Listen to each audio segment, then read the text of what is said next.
What's up, you guys, and welcome to another special video.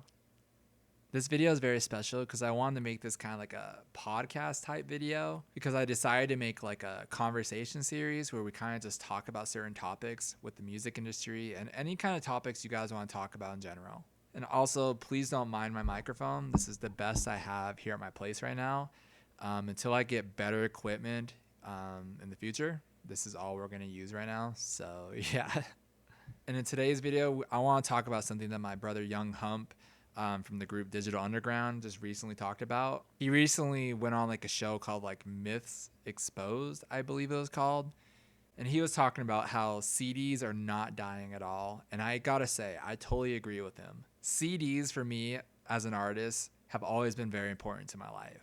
You know, I remember growing up as a young kid in high school, and I used to make CDs, which I used to call mixtapes back in the day.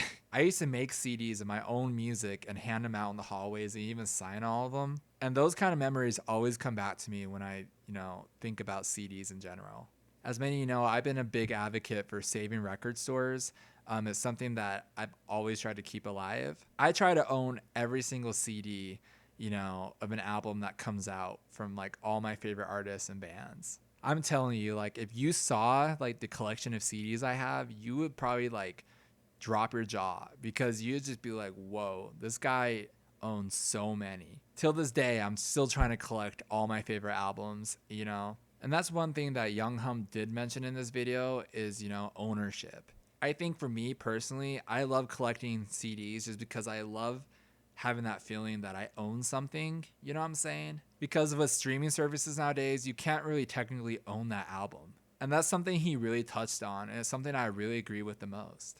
Another thing that he kind of brought up in this video is the fact that, there's millions of people out there who are buying cars still that come with CD players. And those kind of things is what's helping, keeping records, CDs alive. I think it's so crazy nowadays because it's almost like streaming services have obviously became the new norm. But I think it's crazy, for example, that like Billboard counts streams as like album sales for an album to chart. You know what I'm saying? Sorry, my camera just died on me for some reason. But, I think they count like I want to say like 500 streams as one sale. I could be totally wrong with that. The rules and regulations have changed so much recently. It's hard to keep up with. Back in the day, the chart on Billboard, you'd have to sell so many actual CDs. Bands like Green Day or even rappers like Tupac sold so many albums to chart every single time. And that was such an accomplishment. Nowadays with streaming services, it's so different now. But, I'm not here to like say that streaming services are bad or anything. I'm just saying that it's just changed the game so much. I will forever be a CD lover. Like I said, I just love that ownership factor. And I'm sure a lot of you agree with that as well. It's funny too because like I was saying, growing up as a kid, I would make these CDs with like my own music on them and hand them out to people. This was something that was very common for like bands like on Warped Tour. Like when I was going to Warped Tour all the time and when I worked for Warped Tour, bands would be out there like handing out their CDs and that's how they got heard. Nowadays it's so much easier to get heard like through the internet and social media that CDs are just totally different.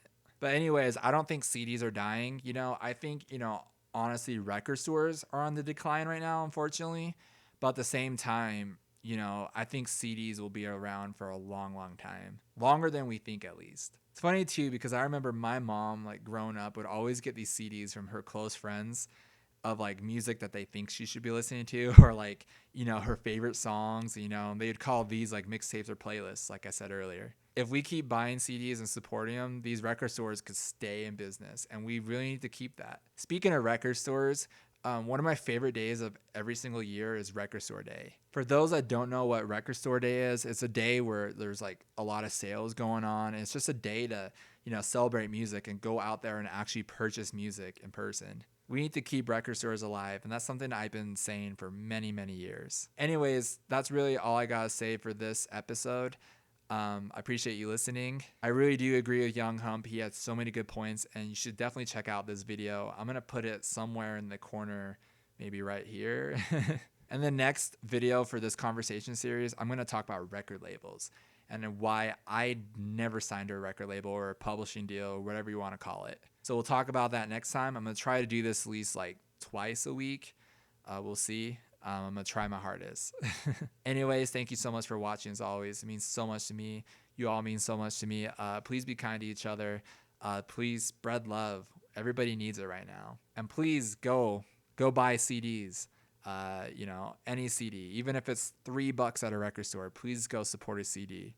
Please spread love. People really need it right now. And yeah, I'll talk to you soon. Love y'all.